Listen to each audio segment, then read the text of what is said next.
obrigada, Ângela. Muito obrigada. Bem-vindos todos à nossa SBAD. Vamos falar um pouquinho de síndrome do intestino irritável nesses novos tempos de Roma 4, os conflitos de interesse, e nessa abordagem procuraremos definir conceito, epidemiologia, o atual conceito fisiopatológico, os novos critérios diagnósticos e as medidas terapêuticas sugeridas. Nós sabemos todos que, a partir dos conceitos consensuais dos distúrbios funcionais, facilitou um pouco mais o entendimento das síndromes funcionais, especialmente da síndrome do intestino irritável, que é considerada a mais prevalente, conjuntamente com a dispepsia funcional. E isso tudo foi clareando ou complicando um pouco mais ao longo dos anos, mas, de alguma forma, tornando homogênea a interpretação do que seria a síndrome do intestino irritável para todo mundo. Então, hoje, nós podemos considerar que a síndrome do intestino irritável é uma doença em franca evolução de seu entendimento, é um distúrbio real, não é da cabeça do paciente. Nós podemos diagnosticar com sensibilidade e especificidade adequada, de forma positiva, baseando em critérios clínicos bem estabelecidos, que hoje são os critérios de Roma 4, e sempre afastando os sinais de alarme, e provavelmente a fisiopatologia é multifatorial. Nós sabemos que a prevalência é alta no mundo inteiro, estudos americanos sugerem acima de 15% de prevalência, alguns dados latino-americanos e brasileiros em torno de 15% a 20%, semelhante. E interessante quando a gente vê a prevalência em comunidades indígenas, porque dizem que é uma doença, talvez, desse mundo corrido e dessa... É muito semelhante à prevalência de algumas tribos indígenas, onde se estudou, inclusive, no Brasil, a prevalência é muito semelhante ao Rio Grande do Sul, em torno de 13% a 14%. Então, não é uma síndrome, talvez, especificamente associada a essa vida corrida de todos nós. Ou seja, também está em comunidades de vida bastante primária, né, as comunidades indígenas. E é interessante que, à medida que se muda um conceito, se muda um consenso, se muda, às vezes, uma prevalência. E é o que se espera que talvez aconteça com o consenso de Roma 4, onde nós vamos ver daqui a pouco os critérios diagnósticos, mas eles são mais exigentes, então eles vão fazer com que essa prevalência caia. Essa prevalência de 12%, 15%, talvez sofra uma redução neste novo conceito do consenso de Roma 4, a gente já vai falar por quê. O que há de novo com a fisiopatologia? Muito se avançou no entendimento dos distúrbios funcionais.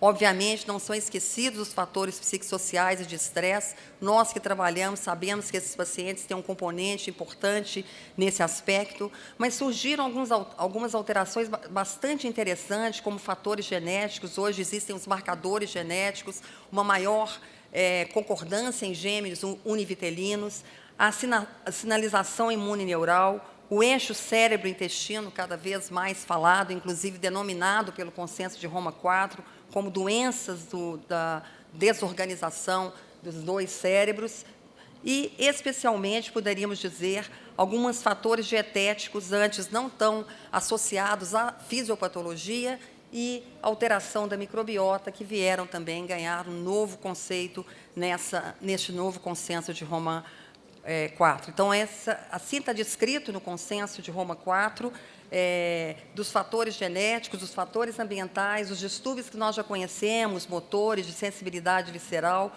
associado a outros fatores precipitantes, inflamação, microinflamação, alergia, quem sabe, alimentar, a bile também sendo estudada, os hábitos de vida, abusos. O professor Drossman tem uma experiência fantástica nesse tema, e as gastroenterites agudas, enfim, entrou muitas coisas até que a gente possa entender como que o paciente manifesta o seu sintoma, seja constipação, diarreia ou mesmo a forma mista.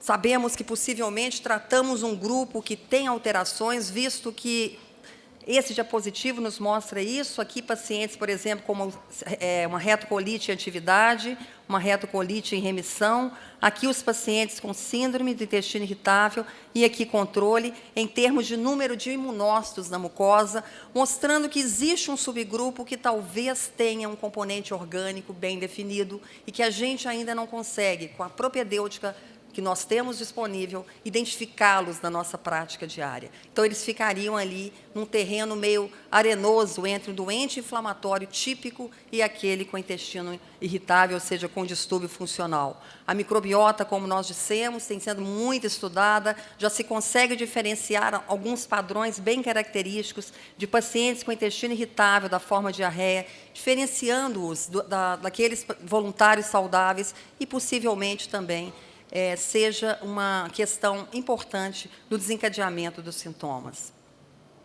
Então, tudo isso hoje é considerado nessa nova fisiopatologia, a interação da dieta, da microbiota, da interação dos dois sistemas nervosos, e isso tudo refletindo em inflamação, ativação imune, ativação sensorial, resposta motora e secretora. Roma 4 ainda não fez isso, mas é possível que surjam algumas, que nós estamos juntando pacientes diferentes num grupo chamado de síndrome do intestino irritável.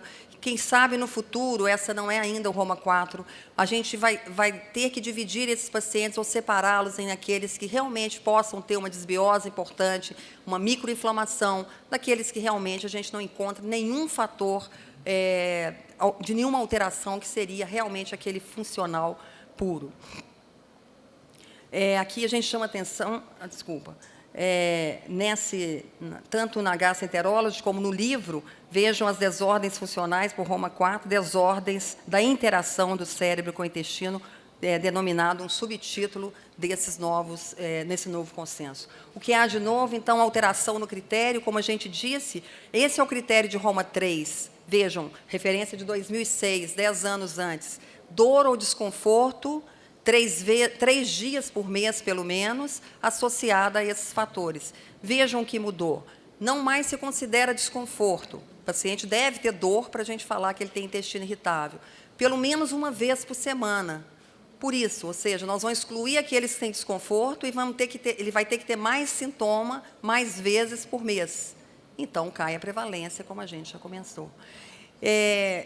Não mudou o tempo, continuam 6 meses de sintomas, preenchendo critérios nos últimos 3 meses, associada, relacionada com a defecação, a dor, não necessariamente melhora, isso foi uma mudança, não melhora com a defecação, mas se relaciona a ela, e o restante, alteração na frequência e na aparência das fezes. É muito difícil, né, a gente pensar, nós vamos excluir aqueles com desconforto. O que é o desconforto? É uma diferença quantitativa, porque às vezes o paciente nos fala um desconforto como dor e às vezes realmente é difícil. Mas o que Roma quis dizer é que não entra como intestino irritável no conceito da dor aqueles que queixam de distensão, empachamento, flatulência, sensação de evacuação incompleta. É necessário ter uma dor realmente abdominal, mais frequentemente no flanco ou na fossa ilíaca esquerda, e esse sim é o portador da síndrome do intestino irritável, que com frequência também tem gases de distensão e empachamento.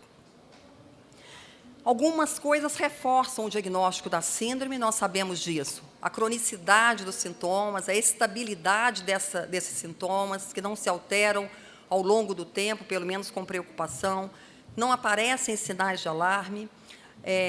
Presença de outros sintomas, nós sabemos a concomitância com outras síndromes funcionais, tanto sintomas digestivos como extradigestivos, fibromialgia, espauronia, enfim, uma série de sintomas frequentes nesse grupo, enxaqueca.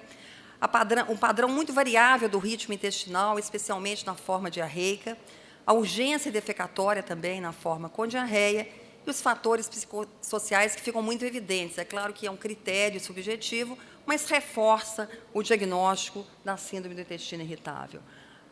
Foi considerado muito isso por Roma 4, quer dizer, para a gente considerar essas doenças, intestino irritável, constipação, diarreia funcional, obviamente a dor diferencia esses grupos, mas como uma coisa talvez que existem dentro de um mesmo espectro e que nós muitas vezes fazemos um diagnóstico numa primeira consulta e depois o paciente pode voltar sem dor e ele vai preencher um diagnóstico, por exemplo, de constipação intestinal, que o Mauro vai nos falar daqui a pouquinho. No consenso de Roma, também 3, era necessário que tivesse alteração das fezes, do formato das fezes, em mais de 25% de todas as evacuações. Isso mudou.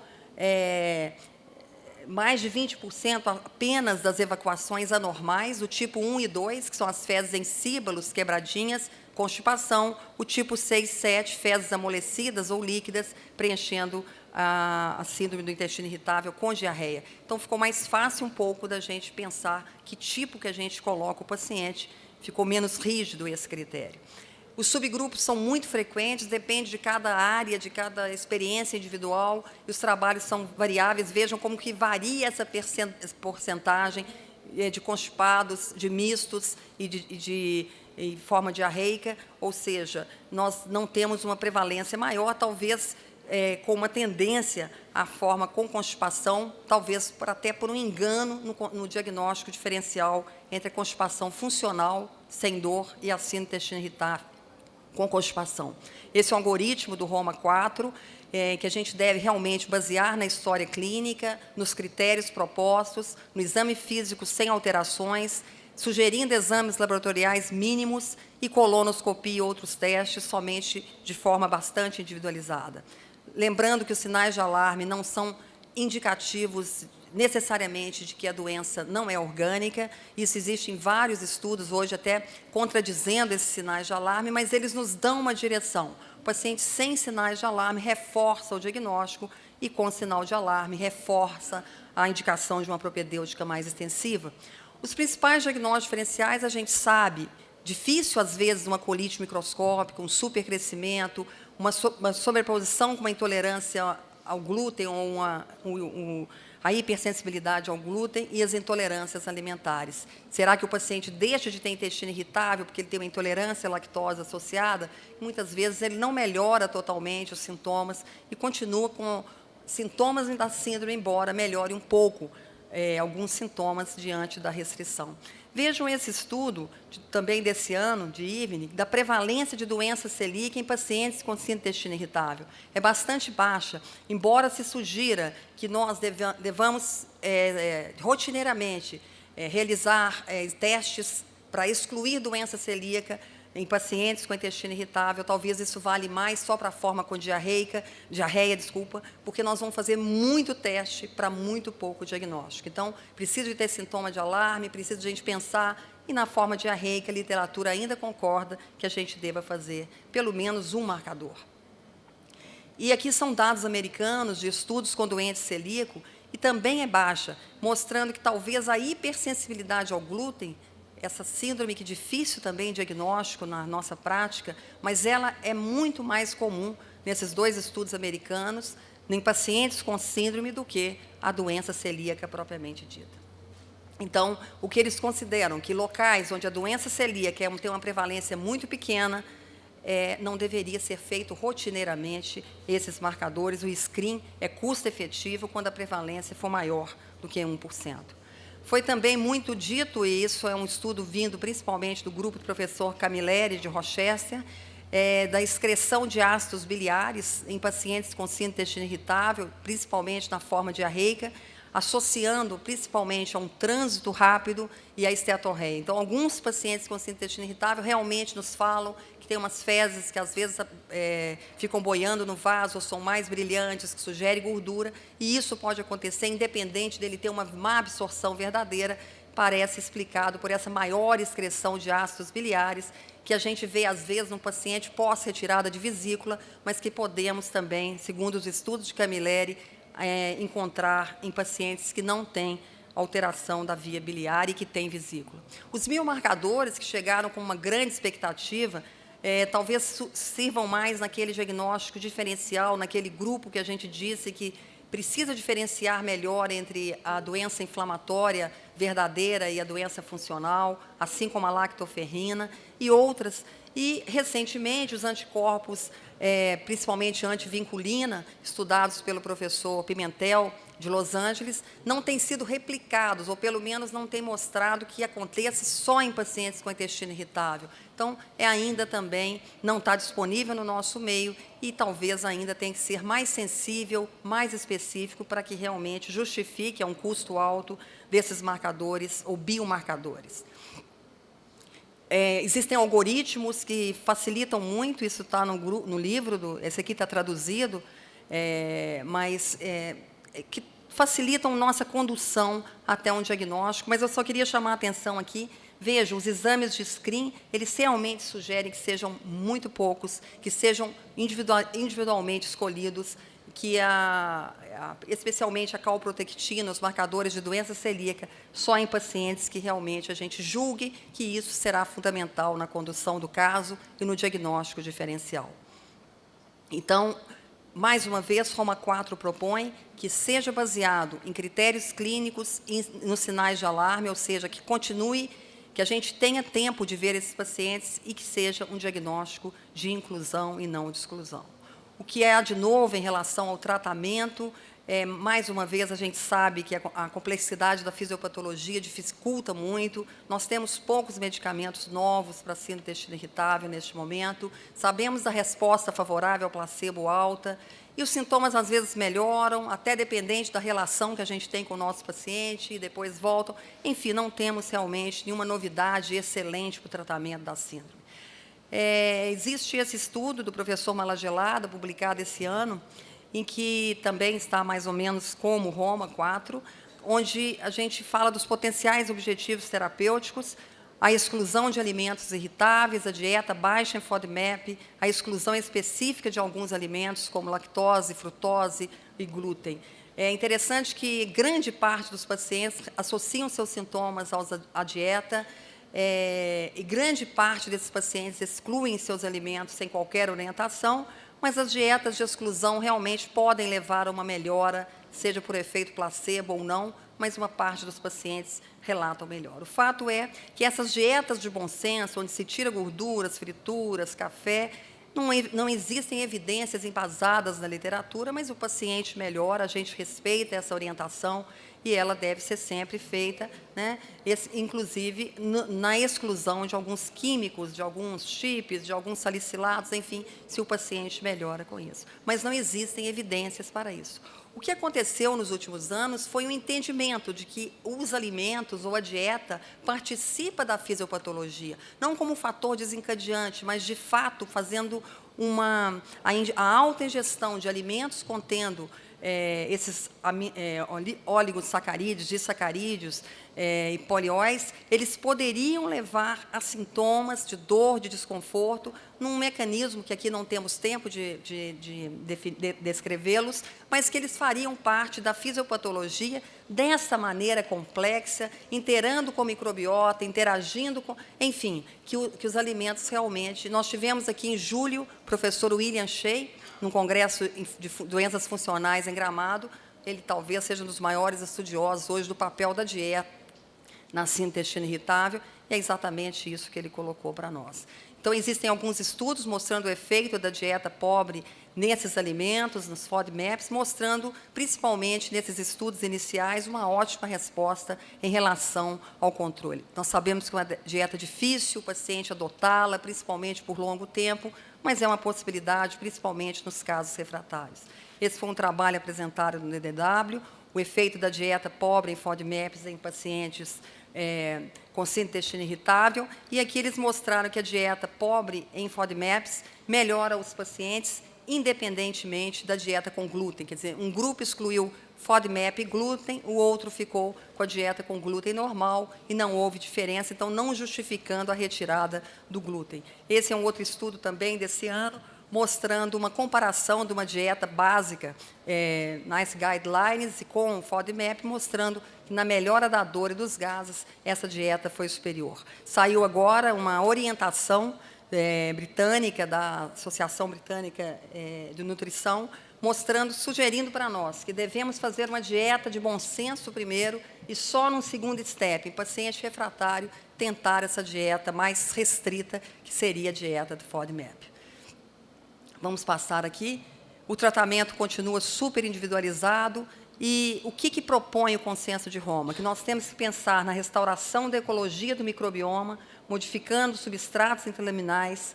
Os probióticos podem ser que vão ajudar nesse sentido, precisamos de conhecê-los melhor. Redução da inflamação através da estabilização de eosinófilos, mastócitos, drogas anti-inflamatórias, drogas que atuam sobre a motilidade e a secreção, como os antiespasmódicos e antidiarreicos, linacotide, lubiprostone, antibióticos, principalmente a rifaximina, que nós não temos, tratamos muito esses pacientes com quinolonas, metronidazol, alterações neurogastroenterológicas com tratamentos psicológicos, hipnose, tem muitos estudos com a hipnose, antidepressivos, fluidos intestinais, dinâmica motora, principalmente serotoninérgicos, loperamida, o eluxadoline, e excesso de ácidos biliares, nós temos apenas a colestiramina. Nos Estados Unidos, eles já têm mais duas opções, o colestipol e o colesevelam. Vamos passar aqui rapidinho, só falar com vocês o que foi contemplado por Roma IV foi o otilônio, a mebeverina e a mentapiperita. Isso por evidência científica de estudos, não quer dizer que os outros não possam atuar, mas o que Roma IV recomenda são esses antiespasmódicos pelas evidências científicas da literatura. Existem várias opções para o tratamento da distensão, aqui mostrando um estudo exatamente com a rifaximina e o placebo em pacientes com intestino irritável, que tem supercrescimento. No tratamento da diarreia, nós temos várias opções. Vejam, é difícil porque não tem droga melhor ou pior, é a experiência de cada um, é a nossa resposta com o paciente, é acompanhamento desse paciente, mas existem várias opções, muitos desses medicamentos nós não temos no Brasil, aqui mostrando exatamente a experiência americana com essa nova opção que está aprovada pelo FDA para o tratamento da diarreia. E aqui o ondansetron, que também foi contemplado principalmente para dor nesses pacientes com intestino irritável. Eu, particularmente, ainda não tenho experiência, mas foi contemplado agora como uma possibilidade em pacientes com dor refratária que a gente possa usar o ondansetron.